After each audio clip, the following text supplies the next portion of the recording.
आइए आइए जुनैद, कैसे हैं आप? मैं तो बिल्कुल ठीक हूँ, आप सुनाएं, मुझे कैसे याद किया? इनसे मिलें, ये हैं रुखसार, मेरी कज़न। क्या आप मुझे गैर समझते हैं? मैं तो इस बात में हैरान हूँ, आपने मुझे कॉल कैसे कर ली? क्यों? क्या मैं आपको बेनियाज लगती हूँ? ये जुबी की सिस्टर है ना? यही समझ लें। चलें फिर चल के कुछ कोल्ड ड्रिंक शोल्ड ड्रिंक पीते हैं। Why not? उसके साथ कुछ खाते भी हैं। चले आ जाए, चलें। आ जाए चलें। Please.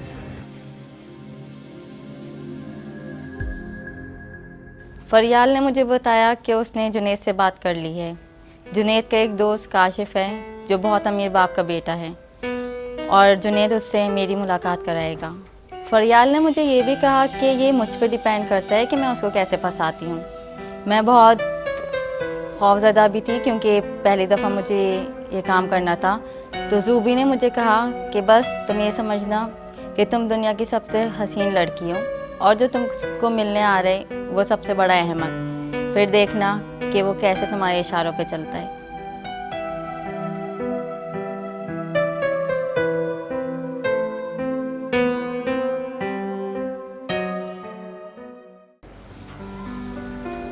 Hello Kashif. Hello hello Junaid, यार तुमने तो बड़ा इंतज़ार करवाया। यार बस एक ज़रूरी मसले में फंस गया था, बैठो। उससे अभी फ्री हुआ हूँ। अच्छा ये है रुखसार और ये हैं फरियाल। कम ऑन यार भाई, क्या हो गया तुम्हें? मैं इनसे पहले ही मिल चुका हूँ। कहाँ हो तुम? वैसे नाइस टू मीट यू।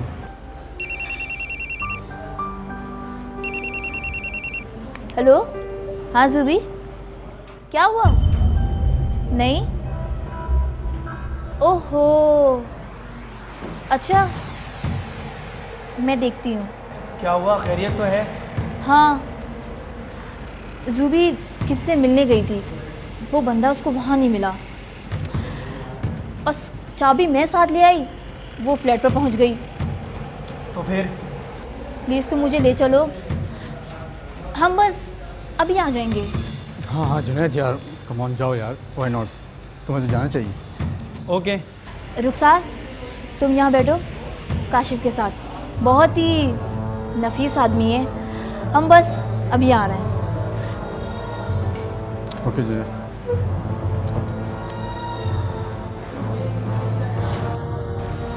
वैसे आप काफ़ी घबराई हुई लग रही हैं, या बाकी ऐसी हैं? नहीं, ऐसी तो कोई बात नहीं है। तो फिर कैसी बात है जनाब, हमें तो बता दें। वो असल में आप तो इतना कंफ्यूज हो रही हैं कि मुझे खुद पे शर्मिंदगी हो रही है। मैं माजरत चाहती हूँ। अच्छा चलें वो सब छोड़ें, ये बताएं कि आप करती क्या हैं? फ़िलहाल तो कुछ नहीं, बस फारिग ही। गलत, बिल्कुल गलत। क्या मतलब? भाई आप इतना कंफ्यूज, इतनी घबराई रहती हैं तो फिर भला फारिग होने का तो सवाल ही पैदा नहीं होता। रुको रुको रुको रुको रुको, क्या हुआ? गाड़ी आइसक्रीम पोलो की तरफ ले लो। लेकिन जुबी हमारा इंतज़ार कर रही होगी वहाँ। तुम भी ना समझती नहीं हो, मेरा दिल चाह रहा था मैं तुमसे अकेले ही मिलूं, कुछ अपनी कहूँ, कुछ तुम्हारी सुनूं। लेकिन वो फ़ोन? बुद्धू हो तुम भी एक नंबर के, फेक था वो फ़ोन। मैंने सोचा कि इस तरह रुखसार को भी कंपनी मिल जाएगी और मुझे बात करने का मौका भी। क्योंकि तुम बहुत होशियार हो भाई। मगर तुम्हारे लिए नहीं। अच्छा चलें? चलो।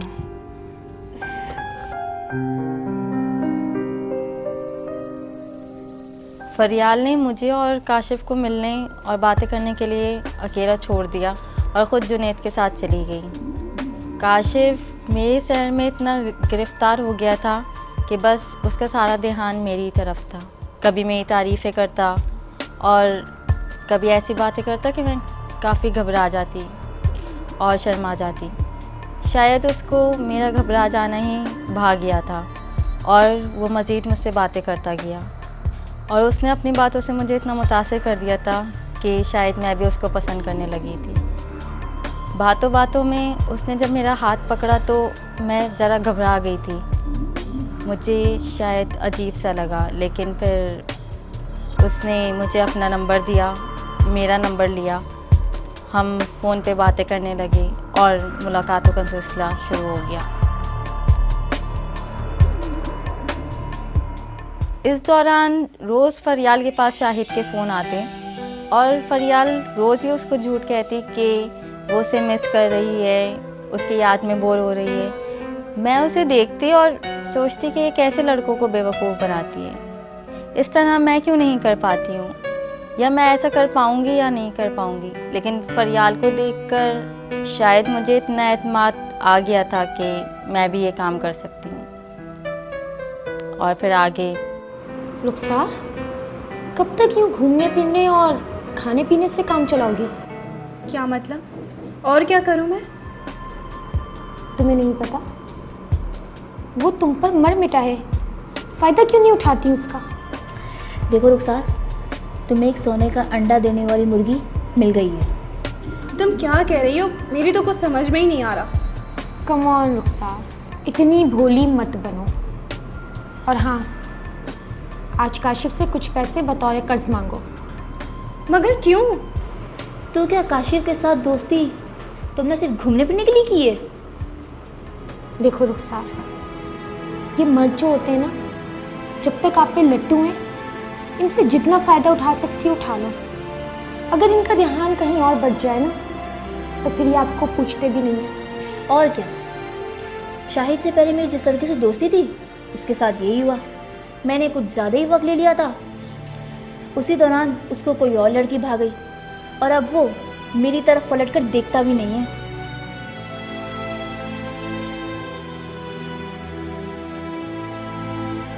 अच्छा, मैं कोशिश करूँगी।